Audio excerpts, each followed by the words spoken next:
ping langut ya mung kowe katresnanku wong ayu. Jajale tak weani. Isine piye wong ayu? Apa ya tiba lasi. Ya wes iki aku tak apa ya biar semakin nyambung lagi aku tak bawa. Didungakne sing lenggah semene kian lho.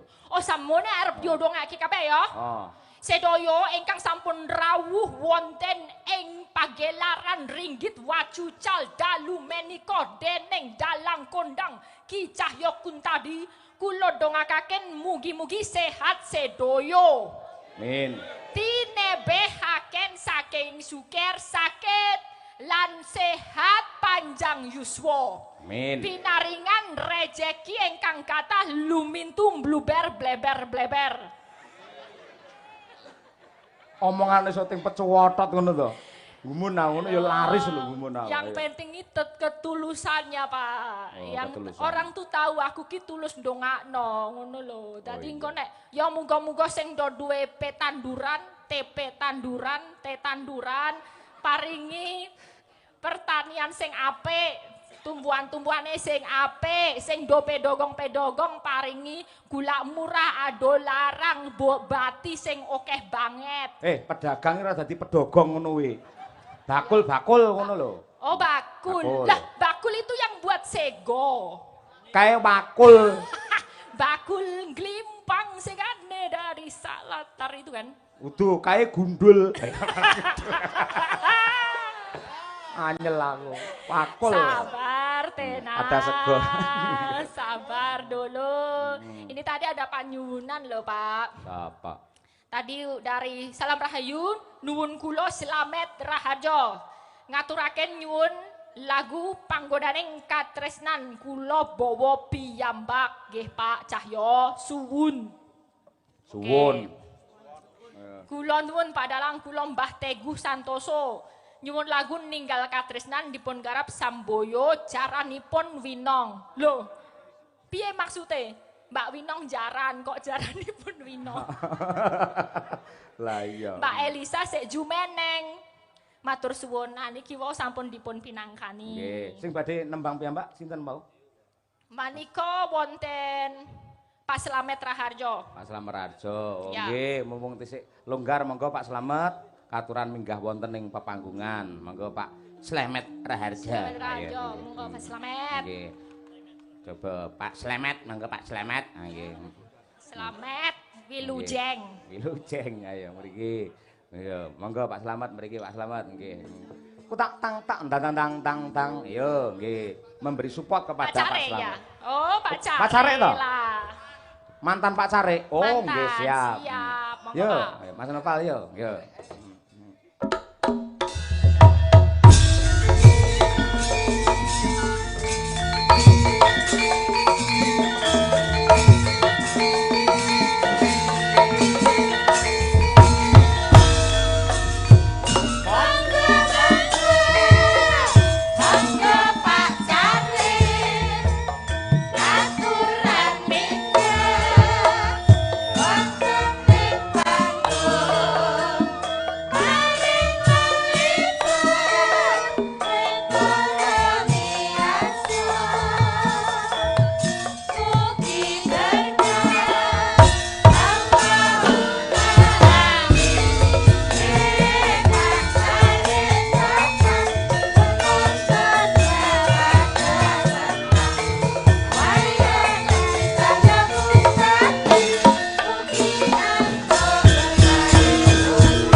Assalamualaikum Ki Cahya Suntadi. Oh, Ki Cahya Sun Gondrong. Suntadi. Kuntadi lho aku matur Kuntadi nggih. Sekalian garwa kinasih. Waduh, Ibu Sukasi Rahayu. nggih. Tan kantun kru Madangkara. Hafale Pak Care nggih. Nggih. Pak, nun sewu jenengan pensiun ngasta dados carik niku tahun pinten? Bledehem. Cuh. Mboten. Rikala semanten tahun 2019. Nggih. Nggih. Pensiunipun. Nggih. Mboten lho Pak, kula niki angger enten tembung carik niku rada bingung raos kula. Upamane jenengan Pak Lurah nggih, lek ngundang mesti akrab mesti. Piye kabar murah? Apik, pajeke lunas. Pamane jenengan Pak Wo. Piye wo kabare? Apik. Engko nggih monggo. Nggih. Kirek. Garapen. Wis tak cegat ya aku Mboten. kulino. Lah mula sakniki diganti Pak Sekdes kan niku. Wali ya. Nggih, mboten ngangge ngoten niku. Lah ten pundi malih-malih Pak Sek. Nggih. Nggih. Pak Sekdes ngoten sakniki. Nggih. Niku lho kalih Mbak Elisa mosok jenengan ketok ora tertarik madhep mriku lho. Panjenengan tertarik kalih sinten to, Pak? Dalem Kalih sinten tertarikipun? Sinten madang kula pas minggah ditarik kalih ri niku. Oh niki to? Nggih. Oh niki malah tukang tarik panjenengan. Kok ri? Ri sinten to? Tukang niku Goren. goren to. Oh, Sahabat Goren. nggih. Sing rambuté kaya landak niku to. Nggih. Niku wonten pundi-pundi wajan. Nggih. Kula menawi komen wonten anu pas penyan niku nami kula kan mboten Slamet Raharjo. Nggih. Nganti kula iki bolak-balik komennya kapan ya pinanggih karo Ki. Rek. Cah, ya pun tadi. Kleresan menika wonten dalipun Pak Lurah. Nggih. Nggih, ngaturaken sugeng dalu ugi kunjuk trah Baraya Agung. Bapak Supriyanto miwah garwa lan keluarga agung.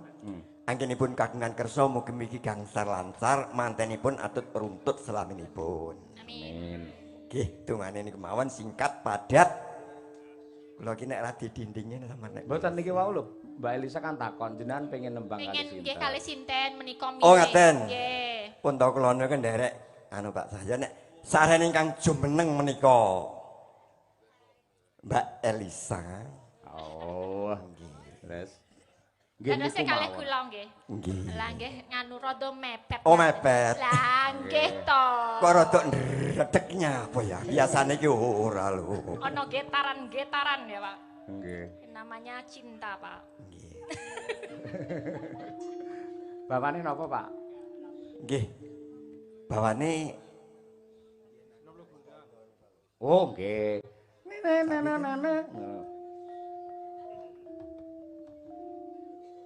biyen aku rak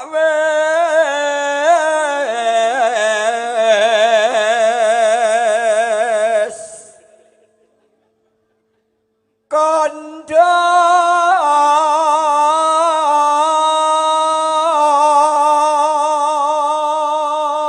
Tepuk tangan untuk Pak Slamet, suarane jos.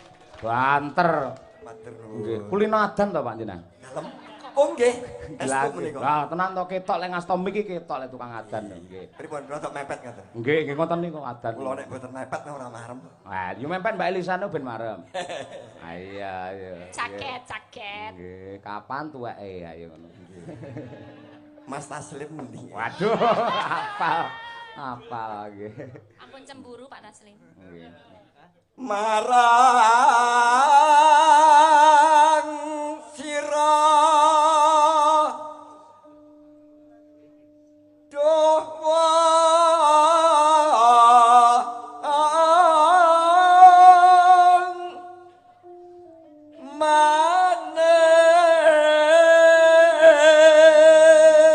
manis Kali astane dicekel ra apa-apa lho. Pak, kesempatan kapan neh ayo nggih. Kang Mas. Ayo. Napa nggih pancen manis tenan? Apa ya tau mbok rasake tenan nek aku pancen legi to Kakang Mas?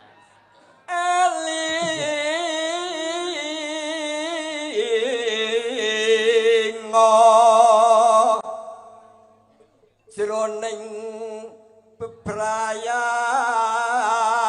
bebrayan Apa sing kudu tak eling-eling Kakang Mas? Nah. Pak Sarek, Pak, jenengan mboten wani nyauri wedi lek ilang cakepane to mriki. sing dielingne bebrayan ki ya nalikane Wah. ketemu sepisanan kae piye Wah, dilestarekne. Aku cinta padamu ya terus kanggo selawase. Wah, amin. Wong lanang iki biasane angel diugemi omongane. Nah, aku Pas yo ora ngoyak-oyak pantol kaya apa. ngopo ning nek wis duwe njuk nglali-lali karo aku. Ora diajeng. Tenena. Tenan jare. Nggih. Nyeluk diajeng kita. Kebak panggoda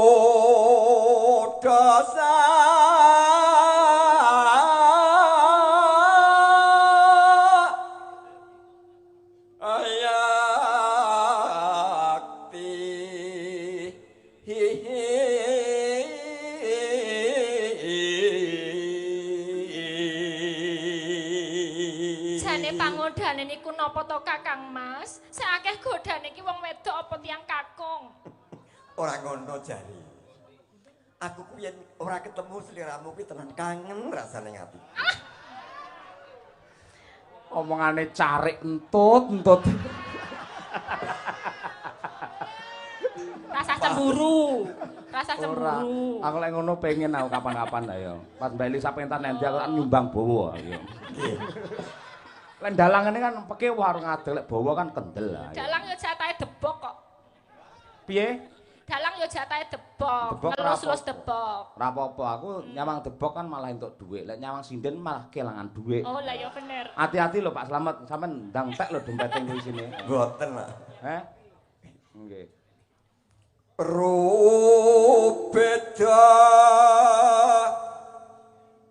Rubeda. Kang ngripeti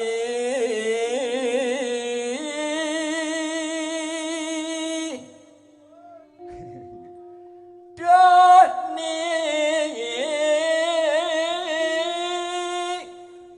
Mas wong ayu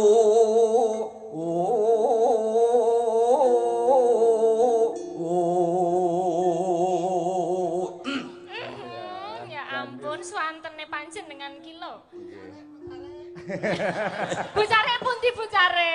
Busarek ten griya. Oh, lah nonton streaming boten. Streaming ora apa-apa. Aku ki pokoke metu. Nggih. Pokoke bali utuhne bojoku iki sembodra ora apa-apa. Sampeyan ora ngerti to, Bucare. Mbak Elisa. Nggih. Mau kok ngomah, Pak Nggih. Carik pamit rene to. Nggih. Bu Carik iki diombeni obat tidur. Dadi ndelok HP ya ora bakal sare iki panjenengane ayo. Hamba aja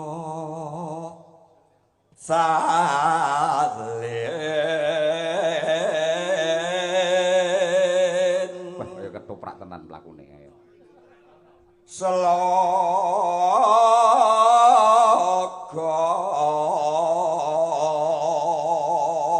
yati wong ayu. Waduh, Terus pundi Kakang Mas? Aja ngowahi-wahi padatan ya. Ngowah-ngowahi padatan kados pundi? Upamane yen aku kundur utawa bali saka paran kuwi aja dinesoni lawang ndang dibuka tok tok tok buka. Kula bukake krek. Mm. Ngoten nggih. Nek mlebu omah ya dibuka. Nggih. Sampun kula bikak panjenengan mlebet napa Oh, mboten? oh. Mlebet napa mboten? Dibuka nang jero. Oh.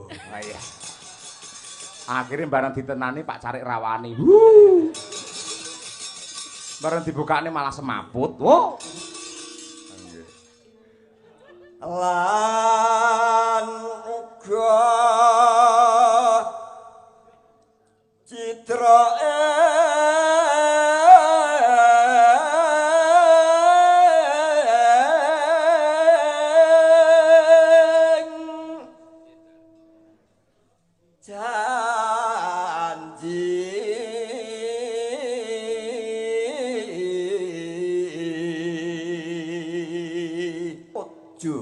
janji wong ayu.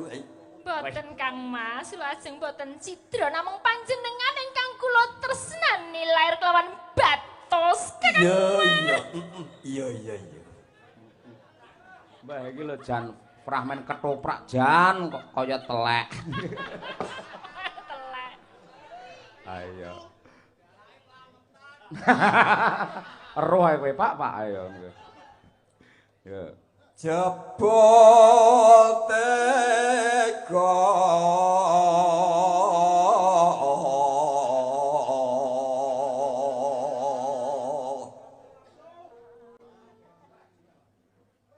gandeng marang priya liya.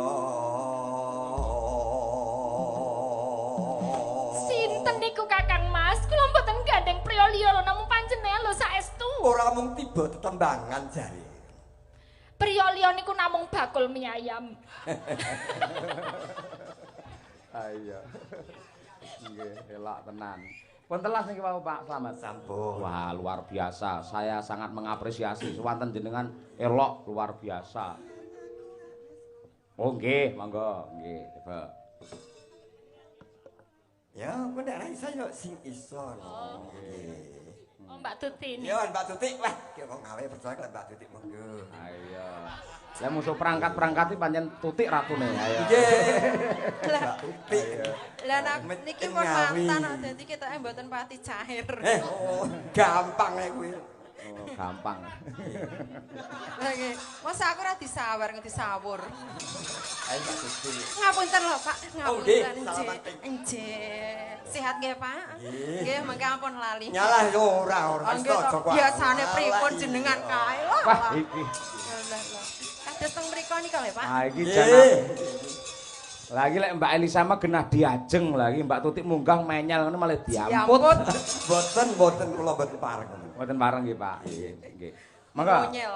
Yo. Biyen aku ra wis kandha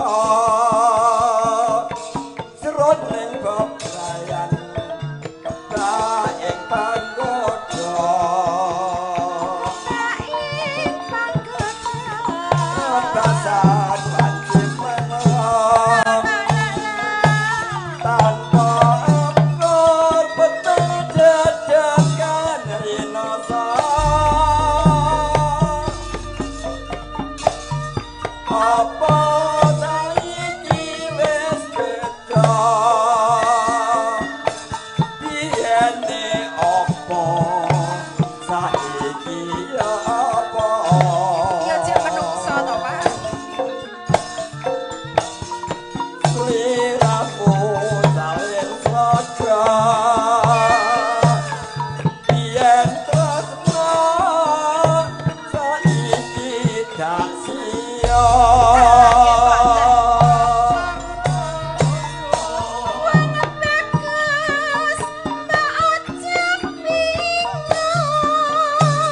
Ora bingung aku.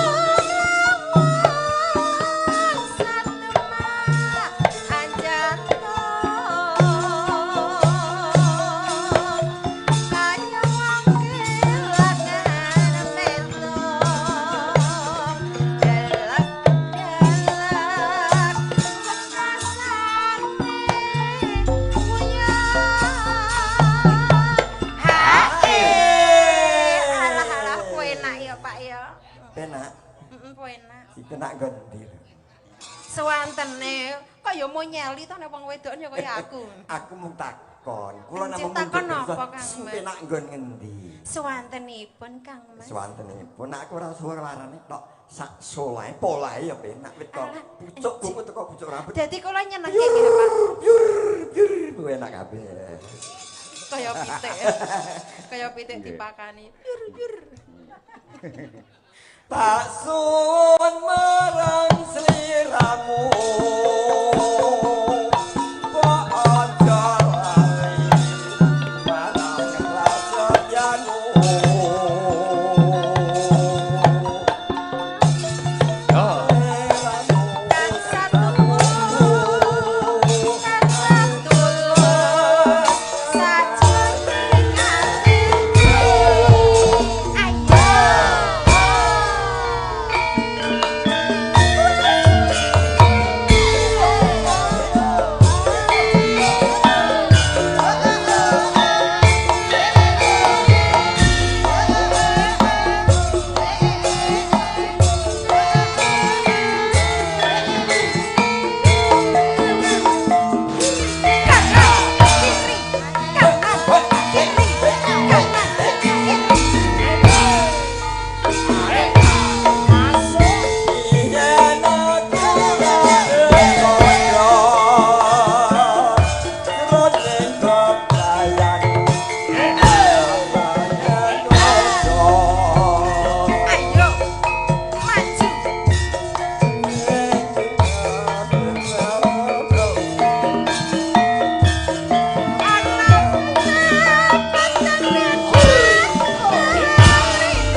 Nggih. Aku nek dipresani Mas Asli nyawi jane rada piye. Niki gareng kula Semare Bagong. Oh, Mas Slamet, ayo. Tak suwun marang sliramu. Kok aja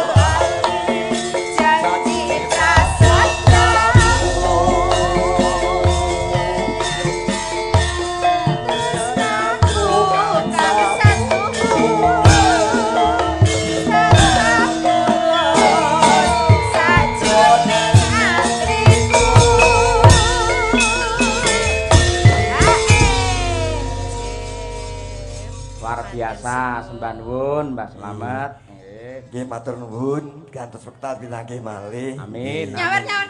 Pasukan yang mengizinkan nyawer sinten? Ndoren tok. Nyawer. Lho Pak, suara terbanyak Pak.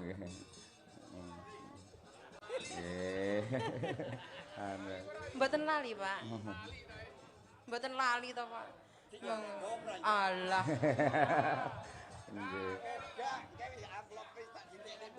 Teng jero Pak.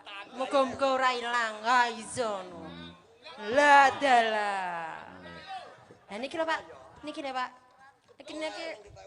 Lah niki cicilan listrik lho Pak. Itu niki setoran bank ya Pak niku. Tuti ya lucu lho Tuti iya. Nggih, matur suwun. Niku sampun lho Pak. Oh niku setoran motor. Nggih, matur suwun. Nggih sampun, gandeng sampun entuk monggo Mang Pinarak medal rimin. Sembah nuwun Mbah Slamet, Raharjo mugi-mugi tansah sehat panjang yuswa. Wah, nggih. Elok temenanan suarane yo becik ya apik piyayine budaya. Ketoprakan yo walah temenanan kaya ngono. Ayo, Ya Mbak Lisa jumenengne Mbak. Ayo kaya apa? Kaya kuwi. Ayo Bir kancane Bir, iki sing serupa tapi tak sama. Kaya apa wae serupa tapi tak sama. Sama ini wong loro karo sapa jenenge Birgit ae kaya parekan lho ngono. Parekan itu. Oh, parekan Ceti itu. Ceti. Oh iya, emban-emban itu kan. Emban kok emban ora. Nggih, menika wonten pamundutan rengu tapi nanti bawonya nanti sinom grandel. Nggih, oke, nggih. Saking sinten pamundhute, Mbak? Rengu, Mbak. Menika saking Pak Mario Dibayat, Klaten. Wih, nggih. Siap, nggih. Monggo berarti Slendro Songo niki. Nggih. Iya, nggih. Nggih, niki cakepane rada melengse dikit nggak apa-apa. Pun, Derek. Penting Slendro Songo. Ayo, nggih. Pak Cahyo Dalangkang kondang.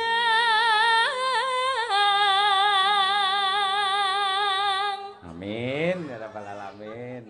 Agawe ketering ati. Wah, kapan tuweke ayo. Jane sapa sing tresno. Lumayan jagat kureping langut ya mung kowe katresnanku wong ayu. Jajale tak weani. Isine piye wong ayu? Apa ya tiba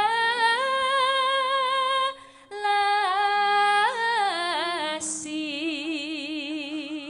Yen duwe pulsa ya tak balesi. Nek iya aku guyu. Wong guyu ki tandha lamun ta bungah rasamu. Sing elok ki siji. Apa? Apal ora maca lho. Ki ora bener-bener wong jatuh cinta ora mungkin lho kaya ngono. Langsung cek. Ayo. Senadyan to gadah garwa. Ning bojone sabar manut tok Mbak Elisa. Ayo. Waranggana ibu kesi. Apa kelakon aku dadi sing kedua. Wah, wis jan jangkrik.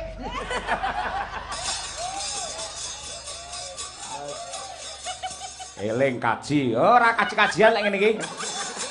Kaji lho, kaji lho. Kaji-kaji butuh-butuh. Aku tak jawab. Apa? Yen tenanan kowe gelem tak sunat. Nadyan kok sunat, ora apa-apa engko dikocori tukul meneh. Ngapunten nggih Bu, menika namung permintaan mawon. Ora apa-apa diajeng. Lho, kuwi lho Mbah Mana sabar. Wis to bukes iki demi kebahagiaan suami. Apa-apa ikhlas kok Cahayu? Oh iya. Pek-peken dhewe. Kono gek gendong-gendongan kono. Ketoke Biasanya malah bahaya nek ngene iki biasanya bahaya. lho, bukese muni ikhlas karo guyang-guyu ning tak samangko kene. Lah sirahe kemendeng, Mbak. Ampun nggih, Kakanda Mbak Yuku. Ayo. Nggih. Niki namung istilahnya orang ngefan niku lho. Lho, ngene lho diajeng. Aku sampean eling ora aku dengi komentar ning nggone story IG-mu. Lah nalika sampean liburan ning luar negeri ning ndi to kae ning Taiwan apa ning Bangkok? Korea, nggih. Ning Korea. Elisa kuwi tamasya ning Korea liburan terus tak komentari. Wah, diajeng adikku siji iki gur melencer dolan wae. Terus dia lek jawab piye? Piye? Di Elisa ning medsos ya komen ning ngene. Nggih, Kakanda, kula titip Kang Mas nggih teng griya. Kuwi tenan to bukese? Loh, bukan iki nang IG-ne Elisa pas kabeh iso ndelok lho. Nggih, Mbak Yu. Kula titip Kakanda nggih ten griya, kula ngoten. Sik aku malih genten ana ndalang aku belum nguyuh aku.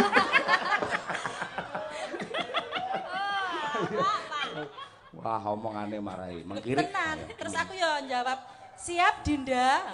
Oh iya, Aku kowe iki omong rena-rena ngene tenan, malah kebelet nguyuh tenan ae. Nguyuh tak nggih nulis Elisa. Anu Pak, aku tak bertanya. Sakjane Mbak Elisa kan tadi kan bilang toh nek ngefan kalih jenengan. Terus Sing membuat Mbak Elisa ngefan sama Pak Eyo itu apanya toh Mbak? Jane ya wis biasa, ya wis berumur ngono lho maksudku ki. sik, aja muni berumur kan ngelokne aku tuwek to karepmu. Lho maksudnya berumur 40 ngono lho Pak. Oh iya. Cinta kuwi buta. Nah, Ya. buta iki cakil ki helm. Ayo, modiar kowe.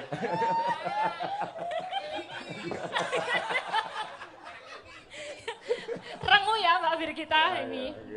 Ape. Ya Bir, tarik sih Bir, coba. Ayo, nggih. Sajak ikatan rengo enten apa niku dene sampun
seger, penak.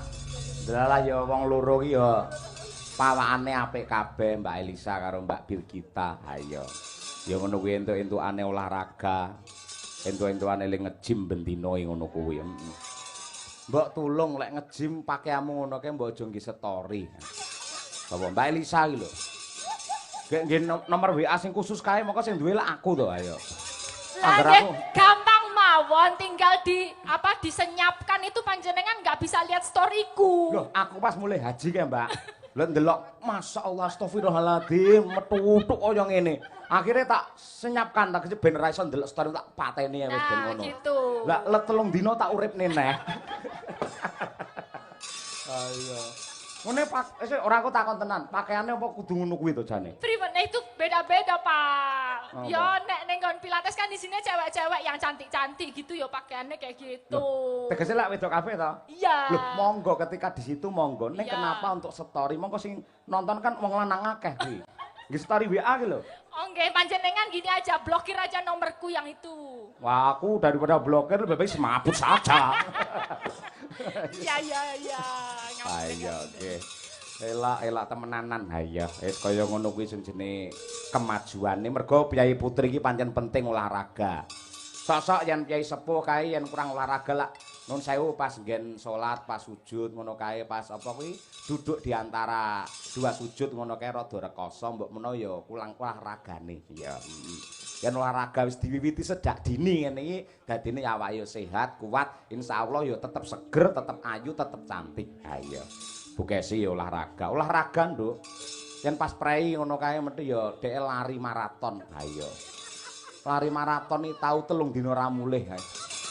Mbuh bablas nang ndi ayo. Mulih-mulih ngegrab ora roh. Aku lungae golek ana. Ah iya kaya ngono kuwi ya. Yo satu lagi ya, Mbak, satu lagi nggih. Ya coba bareng-bareng. Mbak Dian Nurung, ayo. Terus karo Mbak Triastuti engko Mbak Elisa tengah. Nah, coba kaya apa? Satu lagu sing rodok kekinian, Mbak, mang pilih ki, Mbak. Pun mboten enten pamundhut mriku. Boten wonten. Monggo, nggih. Derek. Yo Yanti, ayo coba kaya apa? Denok ya. Denok. Denok? Ya. Oke, siap. Aku apal lek kuwi ya. Tuh denok kandulane. Yo, diaturke oleh 2 sinden Madangkara dan 1 sinden khusus Ki Cahyokun tadi. Dalam lagunya Denok Oke Dados. Apa? Endi? HP-ne loading. Ngopo? HP-ne loading. Anu mike Nova mati to, Val? Oh, alah. Masa sik umur semono wis mati mikmu, Val? Aku semene sik jaya ayo. Ayo. Wis urung, sik iki tangane buyuten biasane kok. Wis aman? Oke. Oke, kita kirim buat mantan putri ya, Mbak Febrilia. Oke, nggih. Denok. Mbak Lia nggih. Yes. Oke. Ji, ro, lu.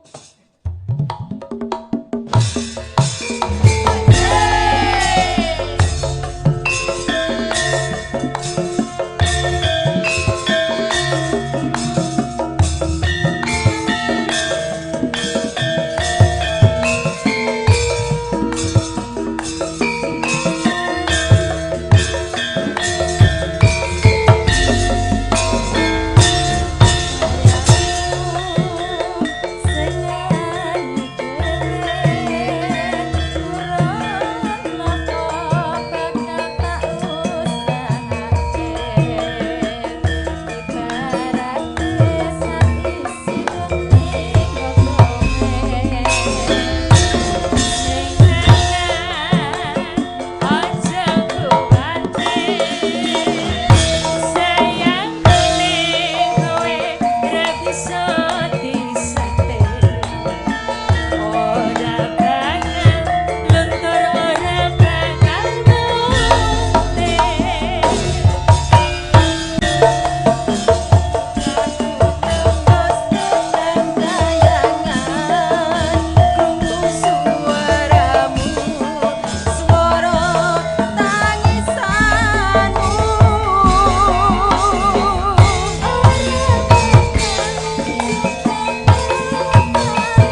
terima kasih. Mbak Lisa, Mbak Dian Munasiroh karo Mbak Tri Hastuti. Wah iya.